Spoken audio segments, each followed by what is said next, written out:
Usaha pemadaman titik api yang berada di wilayah Sumsel terus dilakukan BPBD Sumsel, baik melalui udara dengan sistem waterbombing dan melalui jalur darat dengan menyemprotkan racun api. Hal tersebut dilakukan untuk mengurangi jumlah titik api di wilayah Sumsel.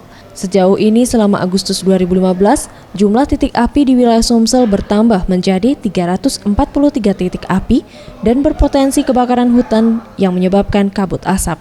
Menurut Yulizar Dinoto, Kepala BPBD Sumsel yang ditemui Kamis 20 Agustus 2015 mengatakan hotspot yang paling banyak berada di daerah Muba, di daerah Sungai Lilin, Bayung Lincir, dengan jumlah lebih dari 100 titik api, sementara wilayah Oki sekitar 20 hotspot.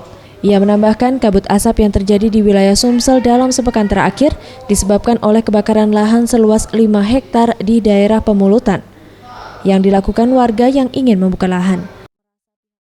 Yang paling tinggi itu di Musi Banyuasin ya, itu di Sungai Lilin, Bayung Lincir, nah, itu hampir 100-an itu. Nah, itu sedang kita upayakan pemadaman. Untuk mengantisipasi hal tersebut, BPBD Sumsel telah melakukan sosialisasi kepada masyarakat dan pihak swasta untuk tidak membuka ataupun memperluas lahan. Jika sosialisasi sudah kita lakukan tetapi masyarakat masih ada yang melakukan hal tersebut, maka pihaknya akan bekerja sama dengan pihak Polda Sumsel untuk menindak tegas. Farel Dwi Satria, Sriwijaya TV.